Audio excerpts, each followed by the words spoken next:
அன்பான இனிய பெரிய உறவுகளே, எல்லாத்துக்கிட்டையும் ஒரு வேண்டுகோள் அப்படின்னு கூட சொல்லலாம். உங்களுடைய குழந்தைகளை பள்ளிக்கு அனுப்புகிறீங்க, அது கவர்மெண்ட் ஸ்கூலுக்கு அனுப்புகிறவங்க தான் மெயினு.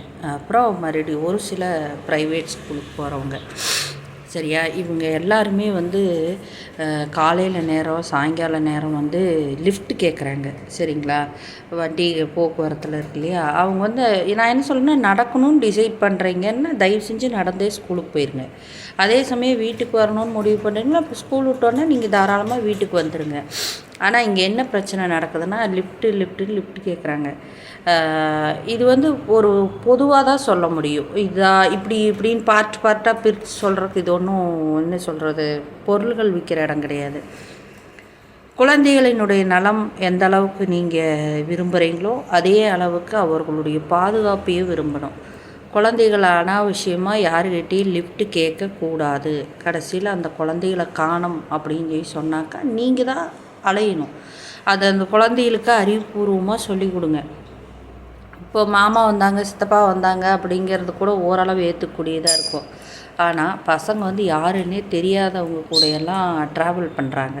சரி, சில இடங்களில் வெவ்வேறு விதமான மருந்துகள்லாம் யூஸ் பண்ணுறாங்க, சரிங்களா? என்னென்னா, ஏதோ ஒரு பொடியை நம்ம மேலே தூவவோ அல்லது அவங்க மூச்சு அடக்கிட்டு நம்ம மேலே ஏதாவது ஒரு சிம்டமில் ஏதோ ஒன்று பண்ணிடுறாங்க. அப்போ அந்த குழந்தைய அவங்க மேலே சாஞ்சு உட்காந்துக்கலாம் அல்லது அவங்க கட்டுப்பாட்டுக்கு போகலாம்.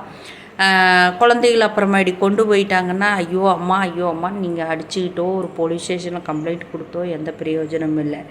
அதே மாதிரி இந்த வளைய மாட்டாத ஆம்பளைகளும் அதே மாதிரி தான் பண்ணுறாங்க. சில குறிப்பிட்ட ஓரளவுக்கு ஒரு 45 வயசு மேலே இருக்கிற பொம்பளைகளும் அதான், தம்பி அது வரைக்கும் கொண்டு போய் இறக்கி விட்ருப்பா, இது வரைக்கும் கொண்டு போய் நீங்கள் தெரிஞ்சவங்களாக இருந்து இங்கே ஒரு லிஃப்ட்டு கேட்டு போகிறதுல தப்பு இல்லை. ஆனால் இது கேட்டால் கேளுங்க, கேட்கா போனால் போங்க. குழந்தைகளினுடைய நலம் எந்தளவு பத்திரமோ அது உங்களுடைய பாதுகாப்பும் பத்திரம்தான். இன்றைக்கி எது கிடைச்சாலும் பணமாக பண்ணிக்கிறவங்க தான் இருக்கிறாங்க. அதாவது நம்ம நாட்டை நாமளே விற்று திங்கிறோம் அப்படிங்கிறதெல்லாம் யோசிக்கவெல்லாம் மாட்டாங்க. இது ஒரு சாதாரண விஷயமாக எடுக்காமல் உங்கள் குழந்தைங்க பச்சளம் குழந்தையாக இருந்தாலும் சரி, எப்படி இருந்தாலும் சரி, கர்ப்பிணி பெண்களாக இருந்தாலும் சரி, நம்மளை நாமளே பாதுகாத்துக்கணும். யாரிடமும் உதவி கேட்காதீங்க, தெரியாத நபர்களோடு பயணிக்காதீங்க. அவங்க அத்தனை பேரும் இங்கே இருந்து நம்மளுக்காக இருக்கிறவங்க, நம்மளுக்கு தெரிஞ்சவங்க, நம்ம ஊர்க்காரங்க அப்படின்னு எல்லாம் நீங்கள் நினைக்காதீங்க. அது மிகவும் ஆபத்தான விஷயம். பத்திரம், உங்களை நீங்களே பத்திரமா பார்த்துக்குங்க.